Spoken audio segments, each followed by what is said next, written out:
तो UGC net दिसंबर exam easily crack कर सकते हैं स्टडी भर के स्पेशल गेस्ट पेपर के साथ, जिसमें आपको वो सारे क्वेश्चन आंसर मिलेंगे जो कि एग्जाम में डायरेक्टली आएंगे। तो पेपर वन के लिए 10 गेस्ट पेपर लीजिए, जिसको करने के बाद आपका पूरा पेपर वन कवर हो जाएगा। इसकी कॉस्ट है 100 रुपये। पेपर टू की भी कॉस्ट है 100 रुपये। इसके अंदर आपको 10 गेस्ट पेपर दिए जाएंगे, जिससे आपका इजीली एग्जाम कवर हो जाएगा। इसके लिए आपको हमें इस नंबर के ऊपर कॉन्टैक्ट और व्हाट्सअप करना है। आपको लिखना है गेस्ट पेपर, आपको पूरी जानकारी मिल जाएगी। आप इसे इंस्टा मौजू से भी ले सकते हैं, लिंक आपको डिस्क्रिप्शन में मिल जाएगा। तो स्टूडेंट्स, अब वो टाइम आ चुका है कि अभी आपकी जो एग्ज़ाम की टेंशन है उसे दूर किया जाए। देखिए, आपने एग्ज़ाम की जितनी मर्जी बेस्ट तैयारी की हो, अगर आपने सबसे बेस्ट भी तैयारी की होगी ना, फिर भी आपके दिमाग के ऊपर टेंशन होगी कि क्या मैं पास होऊंगा या पास होंगी, फेल होगा, क्या होगा एग्ज़ाम में। ठीक है, तो आपको यहाँ पे मैं कुछ टॉप के टिप्स एंड ट्रिक्स यहाँ पे बताने वाला हूँ। अगर आप इसे फॉलो करेंगे तो आपका सक्सेस रेट जो है 100% होगा, यानी कि आप वाकई ही यकीनन 100% एग्जाम क्रैक करेंगे यूजीसी नेट का। ठीक है, तो देखिए, वीडियो के एंड में आपको मैं एक स्पेशल ट्रिक बताऊंगा, जिसके जरिए आप आसानी से क्वेश्चन आंसर को कर सकते हैं। लेकिन आपको मैं 4-5 ऐसी बातें बताऊंगा, अगर आपने उसे फॉलो किया, आपका एग्जाम 100% क्रैक होगा। ठीक है, तो देखिए, सबसे जैसे मशहूर बात है ना, आप यूट्यूब पे भी देख सकते हैं, सबसे पहले आपको घबराना नहीं है। ठीक है, तो उसे छोड़ दीजिए। देखिए, टेंशन तो होती है, लेकिन आप फिर भी घबराइए मत। जब आप एग्जाम सेंटर में जाएंगे ना, एग्जाम सेंटर में जाने के बाद आपको रिलैक्स करना है। आपके सामने कोई भी क्वेश्चन आएगा, टिप नंबर 1 आपको मैं बता रहा हूं, आपको ये ध्यान रखना है कि जो आपने मीडियम कौन सा भरा है। फॉर एग्जाम्पल, आपने एप्लीकेशन फॉर्म भरा है यूजीसी नेट का, आपने उसमें जो अपना मीडियम कौन सा चूज किया है, इंग्लिश चूज किया है, हिंदी चूज किया है। देखिए, एग्जाम में आपको दोनों तरह के क्वेश्चन दिखेंगे। सपोज आपके सामने इंग्लिश में क्वेश्चन आया, आपको समझ में नहीं आया, है ना, तो आप ऊपर क्लिक करेंगे हिंदी में, तो आपके सामने हिंदी में वो क्वेश्चन दिख जाएगा। ठीक है, तो आपको वहां पे, अगर आपने मान लीजिए कि एप्लीकेशन फॉर्म भरते वक्त अगर आपने इंग्लिश मीडियम चूज किया है, तो आपको उसका आंसर इंग्लिश में ही देना है। ठीक है, आपने जैसे क्वेश्चन को देखा, इंग्लिश में आया, लेकिन आपको समझ नहीं आया, आपने उसे हिंदी में पढ़ा, आपको समझ में आ गया, लेकिन जब आपने उसे आंसर देना है, आपको उसी मीडियम में देना है जो आपने फॉर्म भरते वक्त मीडियम चूज़ किया था। अगर आपने इंग्लिश चूज़ किया है तो इंग्लिश में आंसर देंगे, हिंदी किया है तो हिंदी में देंगे। ये सबसे बड़ा ट्रिक है और टिप है आपके लिए। ठीक है, कहते हैं ना, हमारे नंबर कम हो गए एग्जाम में, इसी वजह से होते हैं। आपने मीडियम कोई और चूज़ किया होता है, आप आंसर किसी और में देते हैं। ठीक है, तो ये सबसे बड़ा आपके लिए टिप है। ठीक है, मीडियम वही चूज करना है जो आपने चूज किया है, उसमें आपको आंसर देना है। पढ़ आप दोनों लैंग्वेज में सकते हैं, लेकिन आपको देना उसी में ही है। तो देखिए, टिप नंबर यहाँ पे 2 है। आपको कोई भी क्वेश्चन आपके सामने आता है, आपको 1 या 2 मिनट से ज्यादा उसके ऊपर दिमाग नहीं लगाना है। अगर आपने क्वेश्चन को पढ़ा है, आप ऐसा नहीं कि आपने 10 मिनट उसके ऊपर वेस्ट कर दिए। ठीक है, तो अगर मान लीजिए 1 मिनट या 2 मिनट से ज्यादा किसी क्वेश्चन के ऊपर लग रहे हैं, तो आप उसे स्किप करके आगे निकल जाइए, कि ताकि आप जो आसान क्वेश्चन आप उसे कर सकें। उसके बाद जो टाइम बचेगा, फिर आप उन क्वेश्चन आंसर को कर सकते हैं। ठीक है, तो पहला टिप ये है कि आपको उसी मीडियम में आंसर देना है जो आपने एप्लीकेशन फॉर्म भरते वक्त दिया है। दूसरा टिप आपको मैंने यही बताया है कि आपको 1 या 2 मिनट से ज्यादा, 2 मिनट से ज्यादा किसी क्वेश्चन के ऊपर आपको देना नहीं है। ठीक है, तो अगर आप मान लीजिए स्किप भी करेंगे ना, तो आप आगे के क्वेश्चन आंसर जो कर लेंगे, फिर आप एंड में टाइम बचेगा तो उसको क्वेश्चन आंसर को आप कर सकते हैं। क्योंकि अगर आप एक ही क्वेश्चन के ऊपर टाइम ज़्यादा वेस्ट कर दोगे, जो आपके आते हुए क्वेश्चन होंगे ना, वो भी आपके हाथ से निकल जाएंगे। तीसरी बात यहाँ पे आपको मैं एक चीज़ बताता हूँ कि देखिए, पेपर 1 पहले किया जाए या पेपर 2 किया जाए, तो आपको सबसे पहले कौन सा पेपर आसान लगता है, आप वो करिए। मेरे हिसाब से आपको पहले पेपर 1 करना चाहिए, फिर आपको पेपर 2 करना चाहिए। देखिए, पहले 50 क्वेश्चन पेपर 1 के होते हैं, उसके बाद 51 से 150 जो क्वेश्चन है वो होते हैं पेपर 2 के। तो पहले पेपर 1 को अटेम्प्ट करिए। बहुत सारे बच्चे यहाँ पे घबरा जाते हैं, हमें तो मैथ नहीं आता, मैथ नहीं आता, मैथ नहीं आता। देखिए, मैथ्स कोई हुआ नहीं है। मैथ के 5 क्वेश्चन है, रीजनिंग के 5 क्वेश्चन है, डीआई के 5 क्वेश्चन है, बाकी 15 क्वेश्चन हटा दे तो जो 35 क्वेश्चन बचते हैं ना, उसे तो आप कर ही सकते हैं ना। अगर आपको जीरो मैथ आता है तो भी आप कर सकते हैं। अगर आपको जीरो मैथ आता है तो भी आपको मैं बताऊंगा कि आप फिर भी उसमें से क्वेश्चन सही कर सकते हैं। 50 में से हमने मैथ्स के क्वेश्चन निकाल दिए 15, बाकी बचे 35 क्वेश्चन आप अटेम्प्ट करेंगे। 35 में से 5 क्वेश्चन देखिए होते हैं कॉम्प्रीहेंशन के, जो फ्री के क्वेश्चन होते हैं। ठीक है, तो आप उसे आसानी से कर सकते हैं। मान लीजिए आपने क्वेश्चन आंसर को टीचिंग कर लिया, रिसर्च कर लिया, आपने सारे क्वेश्चन कर लिए। अब बारी आती है मैथ्स के ऊपर। ठीक है, मैथ्स कैसे किया जाए, डीआई कैसे किया है, रीजनिंग कैसे की जाए, है ना।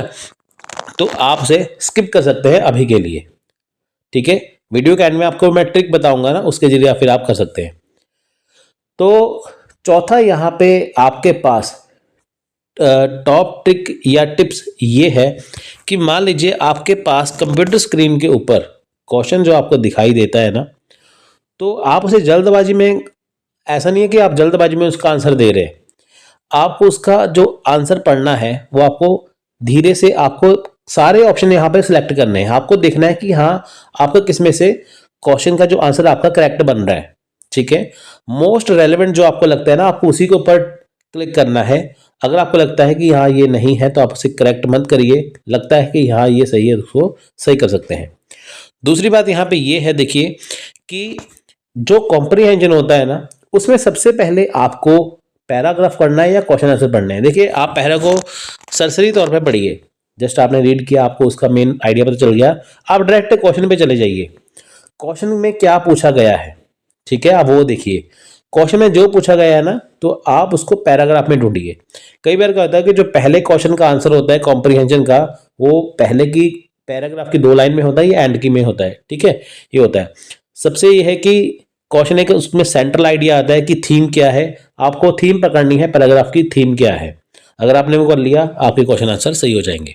ठीक है, तो ये आपको मैंने चीज़ें बताई हैं जो आपके लिए ज़रूरी है। आपको हड़बड़ी में क्वेश्चन आंसर नहीं करें, आपके पास बहुत टाइम है, साथ में एक टाइमर चलता है ना 180 मिनट का, है ना। आपको उसके ऊपर ध्यान नहीं देना है, पहले आपको सारे क्वेश्चन आंसर करने हैं, बाद में उसके ऊपर आपको ध्यान देना है। ठीक है, तो आप एक ये मान के चलिए कि 3 घंटे आपके पास है, आपको 1 या सवा घंटा आपको देना है पेपर 1 के ऊपर, उसके बाद बाकी टाइम आपको देना है पेपर 2 के ऊपर। ठीक है, तो पहले आप देखिए पेपर 1 जब आप करेंगे ना, उसके बाद फिर आप टाइम देखिए 120 मिनट। ठीक है, जब 120 मिनट रह जाएंगे ना, फिर आपका पेपर 2 स्टार्ट करना है। ठीक है, तो पहले के 60 मिनट आपको पेपर 1 के ऊपर देने हैं। अब बारी आती है वीडियो के वो मोमेंट की जो आपको मैंने स्टार्टिंग में बताया था कि लास्ट में आपको एमसीक्यूज को कैसे करना है। देखिए आपको मैं बताता हूं कि आपके सामने क्वेश्चन आ गया, उसके 4 क्वेश्चन, जो उसके 4 जो ऑप्शन आते हैं, ठीक है, तो उसमें से देखिए मान लीजिए कि आपने 150 क्वेश्चन में से 30 क्वेश्चन छोड़ दिए जो आपको बिल्कुल नहीं आते। ठीक है, वो क्वेश्चन जो आपको नहीं आते हैं। ठीक है, तो आप उनको देखिए इनमें से कुछ ऐसे क्वेश्चन होंगे जिसमें मान लीजिए आपके पास क्वेश्चन के 4 ऑप्शन हैं, लेकिन आपको 2 में डाउट होता है, 2 आपको लगता है गलत है लेकिन 2 में से 1 सही है, तो आप उसमें से किसी एक को चूज करिए, तो आप उसमें करेक्ट कर सकते हैं, क्योंकि इसमें आपका जो रिस्क फैक्टर है वो है 50% का। ठीक है, उसके बाद मान लीजिए फिर भी आपके पास 25 क्वेश्चन बच जाते हैं कि आपके पास ऐसे क्वेश्चन बच गए हैं या 30 क्वेश्चन ऐसे बच गए हैं जो आपको बिल्कुल नहीं आते। अब इनका क्या किया जाए, आपको देखिए क्वेश्चन आंसर कोई भी छोड़ना नहीं है, क्योंकि अगर आप छोड़ेंगे तो उसके आपके फ्री के नंबर कट जाएंगे, अगर आप ये करेंगे तो आपको उसके नंबर मिल सकते हैं। तो आपको क्या करना है यहाँ पे कि अगर आपके पास देखिए क्वेश्चन के 4 ऑप्शन हैं, तो आप एक सीरीज पकड़ लीजिए। तो सीरीज कैसे पकड़ेंगे कि अगर आपने ABCD में B में सही किया तो सभी को B में क्लिक कर दीजिए। ठीक है, C किया तो C को सही कर दीजिए। लेकिन आपको मैं एक राज की बात बताता हूं कि कोई भी क्वेश्चन आंसर आप देखेंगे किसी भी एग्जाम का, उसका जो सही आंसर होता है वो C या D ऑप्शन में ही छुपा होता है। अगर आपको यहाँ पे तुक्का लगाना है ना, तो आप C या D किसी ऑप्शन के ऊपर लगाइए, क्योंकि आपको देखिए ब्लाइंड है आपके दिमाग में, आपको कोई भी क्वेश्चन का आंसर नहीं पता है, अब आप फिर भी उसे सही कैसे करेंगे, आपको C या D ऑप्शन में से किसी को चूज कर लेना है। तो जैसे आपके पास 30 क्वेश्चन बच गए, 25 क्वेश्चन बच गए, 5 क्वेश्चन बच गए, 10 क्वेश्चन बच गए, आप सभी का C या D ऑप्शन को करेक्ट कर लीजिए। मैं आपको गारंटी देता हूं अगर आपने 30 क्वेश्चन जो आपको नहीं आते ऐसे किए होंगे ना, तो आपको 15-16 तो वैसे ही क्वेश्चन आपके सही हो जाएंगे, है ना। छोड़ने से तो अच्छा है ना कि आप उसे अच्छे से करिए। तो ये ट्रिक्स आपको अपनाने हैं। ठीक है, ये वहां पे ट्रिक अपनाना है कि जहां पे आपको बिल्कुल भी नहीं आता, ABCD में से बिल्कुल भी ऑप्शन पता नहीं है कि कौन सा सही है, ये वहां पे टिक लगाना है। अगर आपको डाउट हो AB में, आप लगा दो D, तो वो गलत हो जाएगा। पहले आप इनमें से वो चूज कर लीजिए जो आपको किस में डाउट है। तो जहां पे आपको डाउट है आप अपनी तरफ से देखिए, लेकिन आपको जहां पे बिल्कुल ही आपको ब्लाइंड स्पॉट दिखाई दे रहा है कि आपको पता ही कुछ नहीं है, कि मेरे इतने क्वेश्चन बच गए हैं, मैं इसे कैसे सही करूँ, तो आपको सी या डी में से ही किसी को चूज करना है और सीरीज वाइज चूज करिए, आपके आधे क्वेश्चन तो सही हो जाएंगे। ठीक है, ये है आपके लिए सबसे बड़ा ट्रिक जो आपको शायद ही किसी वीडियो में मिले। तो जो आपको मैंने बातें बताई हैं, अगर आप उसे अच्छे से करेंगे, अच्छे से ध्यान में रखेंगे, तो आपका इस बार नेट जेआरएफ आपका इजीली हो जाएगा।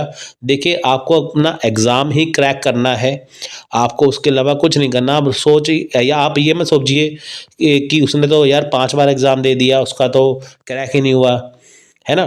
तो मैं अगर पहली बार दे रहा हूँ या एग्ज़ाम दे रहा हूँ तो मेरा कैसे होगा? आप ये मत समझिए। आप ये भी देखिए कि बहुत सारे स्टूडेंट ऐसे होते हैं जो पहली बार में एग्ज़ाम क्रैक करते हैं। आप हमेशा अपने माइंड को, अपने दिमाग को एक पॉजिटिव वे दीजिए। ठीक है, अपने दिमाग को अगर आपको डायरेक्शन देनी है ना, तो आपको पॉजिटिव डायरेक्शन देनी है, जिससे आप इजीली एग्जाम क्रैक कर सकते हैं। सो ये थी आज की वीडियो। अगर आपको वीडियो अच्छी लगी है, लाइक करिए, शेयर करिए। हमारे यूट्यूब चैनल स्टडी भारत को सब्सक्राइब करना मत भूलिए। So take care. जय हिंद, जय भारत।